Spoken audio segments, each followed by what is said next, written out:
హుస్నాబాద్ నియోజకవర్గంలోని పోతారం ఎస్ గ్రామంలోని మొదటి వార్డ్ మెంబర్ గోల్లేని యాదమ్మ సమ్మయ్యలు గత ఎన్నికల్లో పొన్నం ప్రభాకర్ ఎమ్మెల్యేగా గెలవాలని సమ్మక్క సారలమ్మ మొక్కుకొన్నారు. గత జాతర సమయంలో మొక్కులు చెల్లించడం వీలుకాకపోవడంతో ఈరోజు హుస్నాబాద్లో మంత్రి పొన్నం ప్రభాకర్ గారిచేత మేడారం సమ్మక్క సారలమ్మలకు నిలువెత్తు బంగారాన్ని సమర్పించుకున్నారు. తన అభిమాని మొక్కులు పూర్తిచేసి వారి కుటుంబ సభ్యులతో మంత్రి పొన్నం ప్రభాకర్ మాట్లాడారు. వారి కుటుంబం ఆయురారోగ్యాలతో అష్టైశ్వర్యాలతో ఉండాలని పిల్లలకు ఆశీర్వాదం అందించారు.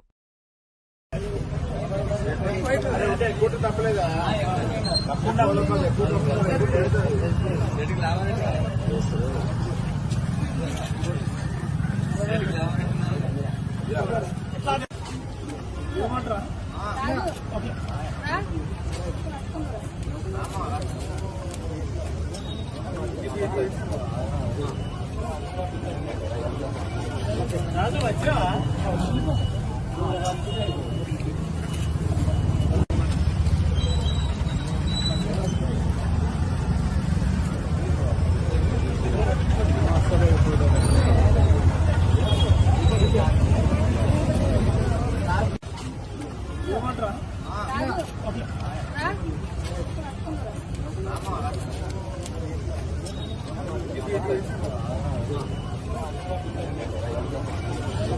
వచ్చా